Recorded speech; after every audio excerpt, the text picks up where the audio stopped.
আজ সিআইটিইউ এর ৫৭তম প্রতিষ্ঠা দিবস উপলক্ষে সাবরুম বিভাগীয় কমিটির উদ্যোগে বিভিন্ন কর্মসূচির মধ্য দিয়ে দিবসটি পালন করা হয়। সকাল ১১টায় সিআইটিইউ এর সাবরুম বিভাগীয় অফিস প্রাঙ্গণে দলের পতাকা উত্তোলন করেন প্রবীণ শ্রমিক নেতা রত্নেশ্বর শীল শর্মা।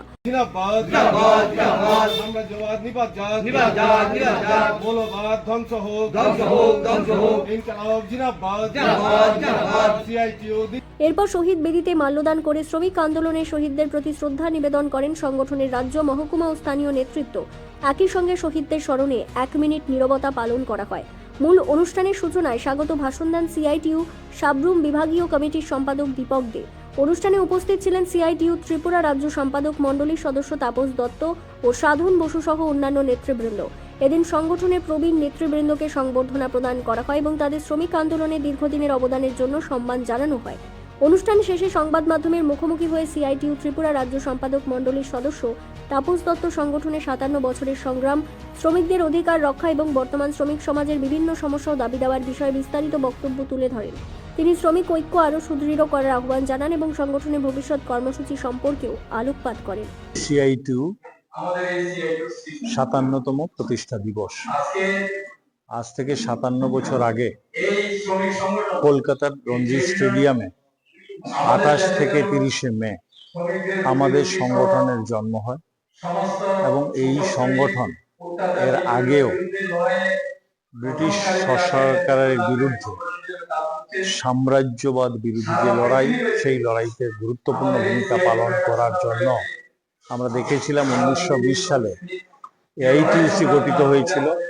সেই লড়াই লড়তে লড়তে একটা সময় আমরা দেখি শ্রমিকদের স্বার্থ রক্ষা করার জন্য যে সংগঠন জন্ম হয়েছিল, সাম্রাজ্যবাদের বিরুদ্ধে যুদ্ধ করার জন্য যে সংগঠন তৈরি হয়েছিল, সেই সংগঠনের কোথাও কোথাও কোনো বিচ্যুতি, কোথাও কোথাও আপোষকামিতা দেখা যাচ্ছে না। এরকমই এক পরিস্থিতিতে যুগ সন্ধিক্ষণে ১৯৭০ সালে আমাদের এই সংগঠন গড়ে তুলতে হয়েছিল।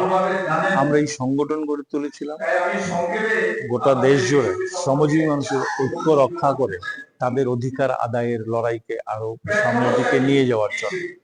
এরকম একটি পরিস্থিতিতে আমাদের সংগঠন যে লড়াই লড়েছে, আমরা লক্ষ্য করেছি এই লড়াই এখনো শেষ হয়নি। আজকে যখন ২০২৬ সাল, তখন আমরা লক্ষ্য করছি শ্রমজীবী মানুষের অধিকার কেড়ে নেওয়ার জন্য একটার পর একটা আইন তৈরি হচ্ছে, শ্রম কোড লাগু হয়েছে এবং একইভাবে আমরা লক্ষ্য করছি এই সবের মধ্যে দিয়ে শ্রমজীবী মানুষ যেই দর কষাকষির লড়াই এবং শ্রমজীবী মানুষের অধিকার আদায়ের জন্য যে ধর্মঘট, সেই ধর্মঘটের অধিকার আজকে কেড়ে নেওয়া হচ্ছে। এরকম এক পরিস্থিতি আছে গোটা দেশ জুড়ে, যখন বড়লোকরা পুঁজিপতিদের স্বার্থে একতরফাভাবে সরকার ভূমিকা পালন করছে।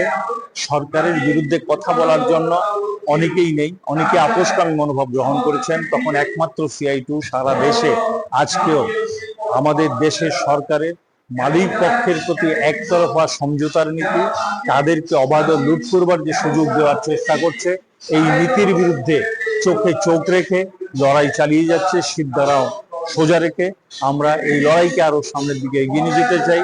আজকে সাবরুম মহকুমা কমিটির উদ্যোগে আমরা হল সভা, প্রবীণদের সংবর্ধনা এবং আলোচনার মধ্যে দিয়ে আমরা এই বার্তা দিতে চাই, আমাদের দেশের শ্রমজীবী মানুষ কারুর কাছে মাথা নত করবে না, তাদের অধিকারের লড়াই চলতে থাকবে।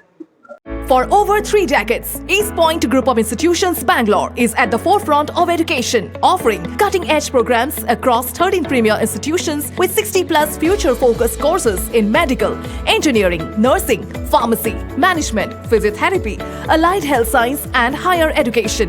Nestled in a 100-acre modern campus in Bangalore, we foster an ecosystem of innovation, learning and career growth.